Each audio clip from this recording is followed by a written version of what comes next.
Welcome to Nisha classes at UK. आज मैं आपको करवाऊंगी उत्तराखंड हिस्ट्री की कुछ क्वेश्चन। उत्तराखंड हिस्ट्री का कुछ पार्ट मैंने आपको करवाया, तो चाहे आप मेरे प्लेलिस्ट में देख सकते हैं। मैं आपको प्रागैतिहासिक, आपका चंद वंश, आपका ये परमार वंश, ये सब मैं आपको लगभग लगभग काफ़ी क्वेश्चन करवा चुकी हूँ। आज जो हिस्ट्री का लगभग लास्ट पार्ट जो है आपका आंदोलन वगैरह का, ये हम आज करेंगे। तो पहला क्वेश्चन आपका है, कुली बेगार आंदोलन उत्तराखंड में सर्वप्रथम किस स्थान पर शुरू हुआ? चार ऑप्शन आपको यहाँ पे दिखते हैं, तो यहाँ पे जो सही आंसर वो होता है खत्याड़ी गांव, अल्मोड़ा में। खत्याड़ी गांव कहाँ पर है? अगर ऑप्शन में खत्याड़ी गांव ना हो तो अल्मोड़ा में क्या हुआ था? सर्वप्रथम कुली बेगार आंदोलन शुरू हुआ था। अभी कुली बेगार आंदोलन शुरू हुआ तो इसका अंत भी हुआ था। इसका अंत कब हुआ था?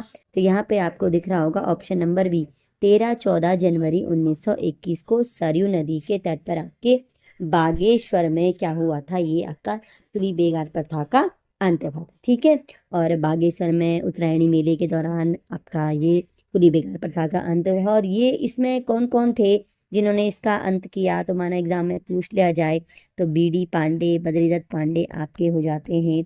यहाँ पे हरगोविंद पंत है, ठीक है, बद्रीदत्त हरगोविंद पंत, चिरंजी लाल, ठीक है। तो इनके नेतृत्व में क्या हुआ था? कुली बेगार प्रथा का अंत हुआ था 13-14 अप्रैल 1921 को। नेक्स्ट क्वेश्चन है, प्रजामंडल की स्थापना कब हुई? अब यहाँ पर आपको ऑप्शन दिख रहा होगा, ऑप्शन नंबर सी, यानी 1939 में प्रजामंडल की स्थापना हुई थी। प्रजामंडल की स्थापना किस किस ने की थी? ये यहाँ पर की थी आपका श्रीदेव सुमन, यहाँ पर नागेंद्र सकलानी और वीर चंद्र सिंह गढ़वाली। तो इसके प्रमुख कौन कौन थे? श्रीदेव सुमन, नागेंद्र सकलानी, आपका वीर चंद्र सिंह गढ़वाली। इन्होंने क्या किया था? ये प्रजामंडल की स्थापना की थी। ठीक है, और ये क्या था? एक प्रजातांत्रिक प्रजामंडल जो था वो एक टिहरी राज्य में प्रजातंत्रात्मक शासन की मांग को लेकर किया गया था। मुख्यतः ये इसका मतलब क्या है आपका? जो प्रजामंडल की स्थापना की थी ये टिहरी में हुई थी, और टिहरी रियासत में प्रजातांत्रिक तंत्रात्मक शासन की स्थापना के लिए ये प्रजामंडल की स्थापना की गई थी। श्रीदेव सुमन, नागेंद्र सकलानी, वीर चंद्र सिंह गढ़वाली इनके द्वारा। श्रीदेव सुमन की मृत्यु कब हुई? अब श्रीदेव सुमन की मृत्यु कब हुई एग्जाम में बहुत बार पूछा जाता है। तो यहाँ पे आपको दिख रहा होगा ऑप्शन नंबर डी, 25 जुलाई 1944 को श्रीदेव सुमन की मृत्यु हो जाती है। लेकिन श्रीदेव सुमन की मृत्यु क्यों होती है मई 1944 में, जब ये प्रजामंडल की स्थापना करते हैं प्रजातंत्रात्मक शासन की मांग के लिए टिहरी रियासत में। तो इनकी मांग को क्या होता है? नहीं माना जाता है और इनको गिरफ्तार कर जेल में डाल दिया जाता है। क्योंकि श्रीदेव सुमन नेतृत्व कर रहे थे तो इनको जेल में डाल दिया जाता है। जेल में डाल दिया जाता है इनको मई 1944 में। और उसके बाद क्या हो जाता है? ये आपका भूख हड़ताल पर बैठ जाते हैं। और 84 दिनों की भूख हड़ताल के बाद, ये भी क्वेश्चन एग्जाम में पूछ लिया था एक बार कि कितने दिनों की भूख हड़ताल के बाद, तो 84 दिनों की भूख हड़ताल के बाद श्रीदेव सुमन की मृत्यु हो जाती है 25 जुलाई 1944 को। 1948 के अब ये एक कीर्तिनगर में भी आंदोलन होता है 1948 में। ये भी सकलाना राज्य, ये भी वही हिसाब है, राज्य के खिलाफ, जो राज्य की जो नीतियां थी उनके खिलाफ जो आंदोलन चल रहे थे। तो 48 में कीर्तिनगर में आंदोलन होता है, उसमें 2 व्यक्ति शहीद हो जाते हैं। तो यहाँ पे ऑप्शन नंबर डी, यानी मोलूराम भरदारी और नागेंद्र सकलानी, ये दोनों व्यक्ति कीर्तिनगर आंदोलन के शहीद व्यक्ति थे जो 1948 में हुआ था। नेक्स्ट है, डोला पालकी आंदोलन किससे संबंधित था? उत्तराखंड में बहुत फेमस आंदोलन होता है डोला पालकी आंदोलन, हमें बताना है ये किससे संबंधित था। तो ये जो डोला पालकी आंदोलन है यह संबंधित था आपका शिल्पकारों से या दलितों से।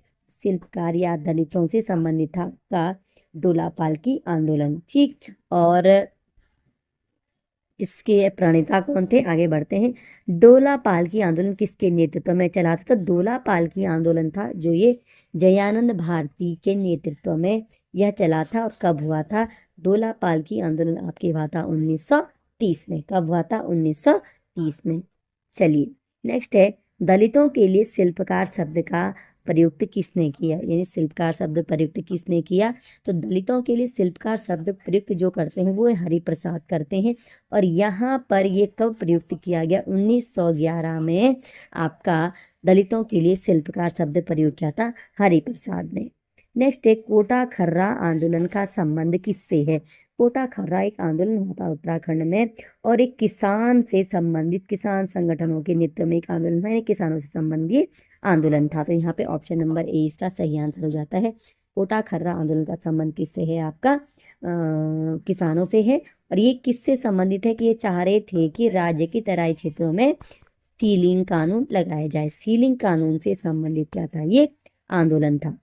नेक्स्ट है कुमाऊं विश्वविद्यालय की स्थापना कब की गई। कुमाऊं विश्वविद्यालय की स्थापना बीच में इसलिए आ गया आंदोलनों के क्योंकि यहाँ पर जो विश्वविद्यालय बनने थे उनके लिए भी आंदोलन चलाए गए और उसके फलस्वरूप क्या होता है 1900 कुमाऊं विश्वविद्यालय और गढ़वाल विश्वविद्यालय दोनों ही एक साथ बनते हैं और 1973 में आपका ऑप्शन नंबर डी 1973 में कुमाऊं विश्वविद्यालय और गढ़वाल विश्वविद्यालय दोनों की स्थापना होती है। नेक्स्ट है पृथक राज्य की मांग है। तो अब जो सबसे इंपॉर्टेंट आंदोलन यहाँ पर एक मेन आंदोलन है आपका पृथक राज्य की मांग के लिए आंदोलन। पृथक राज्य की मांग हेतु श्रीदेव सुमन ने 1938 में किस संघ की स्थापना की। तो श्रीदेव सुमन ने 1938 में आपका एक संघ की स्थापना की दिल्ली में, ठीक है। और उसका नाम क्या था, उसका नाम था आपका गणदेश सेवा संघ, ठीक है। और इसका एक नाम क्या रखा इन्होंने, हिमालय सेवा संघ भी इसका नाम था। तो 1938 में पृथक राज्य की मांग हेतु श्रीदेव सुमन ने गणदेश सेवा संघ की स्थापना की। कहाँ पे की थी, दिल्ली में। नेक्स्ट पर्वतीय, अब बहुत सारी संस्थाएं बनी उत्तराखंड पृथक राज्य आंदोलन के लिए। तो पर्वतीय राज्य परिषद भी एक संस्था बनी। पर्वतीय राज्य परिषद के अध्यक्ष कौन थे। 1967 में रामनगर में पर्वतीय राज्य परिषद की स्थापना होती है, ठीक है। तो सब लगभग डेट वगैरह सबकी पूछी जाती है, ठीक है। तो पर्वतीय राज्य परिषद जो स्थापना होती है 1967 में रामनगर में होती। अब इसके अध्यक्ष कौन थे, इसके अध्यक्ष आपके पर्वतीय राज्य परिषद के अध्यक्ष थे यहाँ पर ऑप्शन नंबर डी दया कृष्ण पांडे पर्वतीय राज्य परिषद के अध्यक्ष थे जो स्थापित की गई थी 1967 में। नेक्स्ट है 3 अक्टूबर 1970 को कुमाऊं राष्ट्रीय मोर्चा का गठन किसने किया था। अब इसी क्रम में कुमाऊं राष्ट्रीय मोर्चा का गठन भी होता है 3 अक्टूबर 1970 को। अभी किसने इसका गठन किया, तो यहाँ पर जो गठन किया गया वो पीसी जोशी द्वारा कुमाऊं राष्ट्रीय मोर्चा का गठन किया गया था। नेक्स्ट है उत्तराखंड क्रांति दल का गठन कब किया गया। यूकेडी है जो अभी भी चलती है, ये पार्टी है ना, राजनीतिक पार्टी है। तो उत्तराखंड क्रांति दल का गठन कब किया गया था आपका, यहाँ पर आपको दिख रहा होगा ऑप्शन नंबर बी 24-25 जुलाई 1979 को यहाँ पे आपके मसूरी में, ठीक है। मसूरी में उत्तराखंड क्रांति दल का गठन होता है और इसके जो प्रथम अध्यक्ष बनाए गए थे वो बनाए गए थे डी पंत यानी देवी दत्त पंत जो हैं वो उत्तराखंड क्रांति दल के प्रथम अध्यक्ष थे। कहाँ पर गठन हुआ, मसूरी में 24-25 जुलाई 1979 को।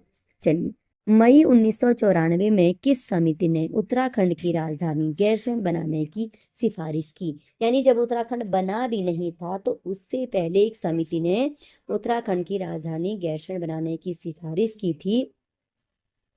इसी समिति ने एक पृथक जो पर्वतीय राज्य है उनको मिलाकर उत्तराखंड राज्य बनाने की और एक उसकी राजधानी गैरसैंण बनाने की सिफारिश की थी। तो यहाँ पर आपको दिख रहा होगा ऑप्शन नंबर ए कौशिक समिति ने इसकी सिफारिश की थी।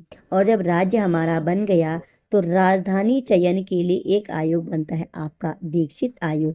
कौशिक समिति तो राज्य बनने से पहले की है, राज्य बनने के बाद दीक्षित आयोग का गठन होता है और दीक्षित आयोग 11 बार अपनी रिपोर्ट प्रस्तुत करता है और यह गैरसैंण को राजधानी के लिए उपयुक्त नहीं बताता है, ठीक है। तो राज्य बनने के बाद दीक्षित आयोग ने राजधानी गठन के लिए जो एक राज्य आयोग बना, लेकिन कौशिक समिति ने गैरसैंण बनाने की सिफारिश की थी और दीक्षित आयोग ने राज्य बनने के बाद गैरसैंण को उपयुक्त नहीं बताया था। चलिए खटीमा गोलीकांड कब हुआ। अब जब ये राज्य आंदोलन चल रहा होता है तो इसी क्रम में खटीमा गोलाकांड भी होता है। धीरे धीरे जो राज्य का आंदोलन होता है ये हिंसक होता जाता है, उग्र होता जाता है, तो इसमें खटीमा गोलीकांड हो जाता है। तो ये खटीमा गोलीकांड आपका होता है 1 सितंबर 1994 को, ठीक है।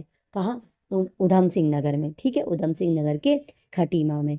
और इसी के दूसरे दिन 2 सितंबर 1994 को मसूरी गोलीकांड होता है। तो 1 सितंबर 1994 को खटीमा गोलीकांड होता है, 2 सितंबर 1994 को मसूरी गोलाकांड होता है।